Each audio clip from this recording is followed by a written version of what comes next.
Welcome back to my channel. ನಾನು Basavaraj D. ಇವತ್ತು types of waves ಮೇಲೆ ಯಾವ ರೀತಿಯಾಗಿ ಒಂದು ಪ್ರಶ್ನೆ ಬರ್ಬೋದು ನಮಗೆ 2 ಮಾರ್ಕ್ಸಲ್ಲಿ ಅನ್ನೋದನ್ನು ನೋಡೋಣ. ನಾವು ವೇವ್ಸನ್ನು 2 ಪಾರ್ಟಲ್ಲಿ ಡಿವೈಡ್ ಮಾಡ್ತೇವೆ. Waves can be divide into 2 parts. One is mechanical wave, another one is the non mechanical waves. ಇಲ್ಲಿ ನಾವು ವೇವ್ಸ್ ಅಂತ ಬಂದಾಗ ವೇವ್ಸ್ ಅಂದ್ರೇನು ಮತ್ತು ವೇವ್ ಯಾವ ರೀತಿಯಾಗಿ ಅದು ಪ್ರೊಪಗೇಷನ್ ಆಗ್ತದೆ ಅನ್ನೋದನ್ನು ನಿನ್ನೆ ಕ್ಲಾಸಲ್ಲಿ ನೋಡಿದ್ವಿ. ಅದರ ಮೇಲಿರ್ತಕ್ಕಂಥ ಪ್ರಶ್ನೆಗಳು. ಇವತ್ತಿನ ಪ್ರಶ್ನೆಗಳು ವೇವ್ಸ್ ಮೇಲೆ ಏನು ಕೇಳ್ಬೋದು, ರೈಟ್ ದ ಟೈಪ್ಸ್, ಯಾವ್ಯಾವ ಟೈಪ್ಸ್ ಇದ್ದಾವೆ ಅಂತಲೂ ಕೇಳ್ಬೋದು. There are 2 types of waves, mechanical wave and non mechanical waves. ಹಾಗಾದರೆ ಫಸ್ಟ್ ಕ್ವಶನ್ ನಾವೇನು ನೋಡ್ಬೋದು ಅಂದರೆ, what are the mechanical waves, give an example ಅಂತ ಕೊಡ್ಬೋದು. A wave which required a material medium for their propagation.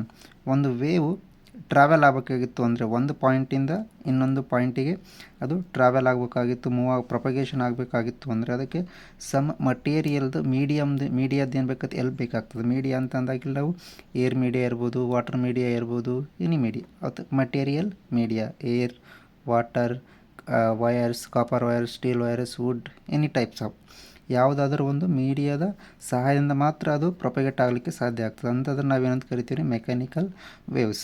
ಹಾಗಾಗಿ ಅದಕ್ಕೆ ಒಂದು example ಅಂತ ಕೊಡೋದಾದರೆ ನಾವು ಸೌಂಡ್ ವೇವ್ಸ್.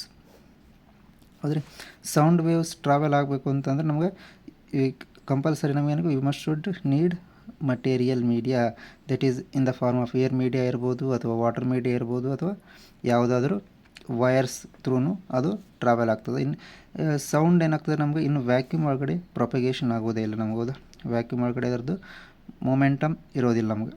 ಆದರೆ ಏನು, ಸೌಂಡ್ ವೇವ್ ಎಲ್ಲಿ ಆಗ್ತದೆ, ಎಲ್ಲಿ ನಮ್ಮ ಮೀಡಿಯಾ ಇರ್ತದಲ್ಲ ಅಲ್ಲಿ ಮಾತ್ರ ಅದು ಟ್ರಾವೆಲ್ ಆಗಲಿಕ್ಕೆ ಸಾಧ್ಯ.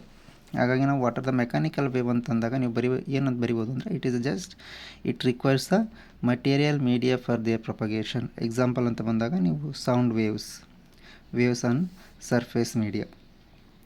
ನೆಕ್ಸ್ಟ್ ಬರ್ತಕ್ಕಂಥ ಪ್ರಶ್ನೆ, what are the mechanical waves, give an example. ಅಲ್ಲಿ ನಮಗೆ ಮೆಕ್ಯಾನಿಕಲ್ ಅಂತ ಬಂದಾಗ it requires media, non mechanical ಅಂತ ಬಂದಾಗ ಜಸ್ಟ್ ಅಪೋಸಿಟ್ ನಾವು ಬರಿಬೋದು.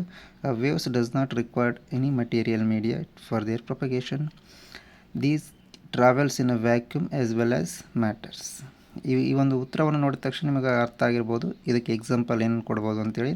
ನಾವು ಈಸಿಯಾಗಿ ಹೇಳ್ಬೋದು ಲೈಟ್ ವೇವ್ಸ್ನ ಯಾಕೆ ಕೊಡ್ತೀವಿ ಅಂತಂದರೆ, light waves can travel even the vacuum and as well as the material media.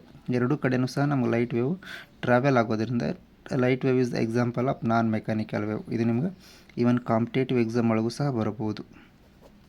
Mechanical wave ಒಂದು ಎಕ್ಸಾಂಪಲ್ ಕೊಡೋಂತಲೂ ಕೇಳ್ಬೋದು, ಅಥವಾ ನಾನ್ ಮೆಕ್ಯಾನಿಕಲ್ ವೇವ್ಗೆ ಸೈನ್ಸ್ ಸೆಕ್ಷನ್ ಒಳಗೆ ಈ ರೀತಿಯಾಗಿ ಒಂದು ಪ್ರಶ್ನೆಯನ್ನು ಸಹ ನಿಮ್ಗೆ ಕೇಳ್ಬೋದು. ದ ವೇವ್ಸ್ ಅಂದರೆ ನಾನ್ ಮೆಕ್ಯಾನಿಕಲ್ ವೇವ್ ಅಂತ ಏನ್ರಿ ನಮ್ಗೆ, it is a wave which does not require any material media for their propagation. ಹಾಗಾಗಿ ನೆಕ್ಸ್ಟ್ ಇದ್ರ ಮೇಲೆ ಇರ್ತಕ್ಕಂಥ ಇನ್ನೊಂದು ಪ್ರಶ್ನೆ ಯಾವ ರೀತಿಯಾಗಿ ಬರ್ಬೋದು ಅಂದರೆ, right A difference between the mechanical and non mechanical waves. ಇವೆರಡರ ಮಧ್ಯೆ ಇರ್ತಕ್ಕಂಥದ್ದು ಡಿಫ್ರೆನ್ಸನ್ನು ಬರೀರಿ ಅಂತಲೂ ಕೇಳ್ಬೋದು 2 ಮಾರ್ಕ್ಸಲ್ಲಿ ನಿಮಗೆ ರೈಟ್ ಎ ಡಿಫ್ರೆನ್ಸ್ ಅಂತ ಬಂದಾಗ ಒಂದು ಡೆಫಿನೇಷನ್, ಒಂದು ಎಕ್ಸಾಂಪಲ್ ಕೊಟ್ಟರೆ more enough. Okay, mechanical waves it requires material media for their propagation. The non mechanical is just opposite, it does not required any material media to their propagation. ಆಮೇಲೆ mechanical waves ಅಂತ ಬಂದಾಗ there is one restriction, it cannot propagate in the vacuum. ಹೌದಾ, mechanical waves vacuum ಒಳಗಡೆ propagate ಆಗೋದಿಲ್ಲ. But non mechanical waves it can propagate in the vacuum as well as material media. ಎರಡೂ media ಒಳಗೂ ಸಹ ಇದು propagate ಆಗ್ತದೆ ನಾನ್ mechanical wave. ಈಗ mechanical ವೇವ್ಗೆ example ಅಂದರೆ ಆಲ್ರೆಡಿ ನಾವು ನೋಡಿದ ಥರನೇ it is a sound wave. ಇಲ್ಲಿ ನಮಗೆ ಎಕ್ಸಾಂಪಲ್ ಅಂತಂದ್ರೆ ಏನು ರೀ, light waves. These are the 2 examples. One is sound wave is the example for mechanical waves, light wave is example for the non-mechanical waves. Thank you. ಈ ಒಂದು ನಿಮಗೆ explanation ಇಷ್ಟ ಆದಲ್ಲಿ ನಿಮ್ಮ ಎಲ್ಲ ಗೆಳೆಯರಿಗೂ ಶೇರ್ ಮಾಡಿ ಮತ್ತು ಹೆಚ್ಚು ನಿಮ್ಮ ಗೆಳೆಯರನ್ನು ನಮ್ಮ ಗ್ರೂಪಿಗೆ ಕರೆದುಕೊಂಡು ಬನ್ನಿ. ಧನ್ಯವಾದ.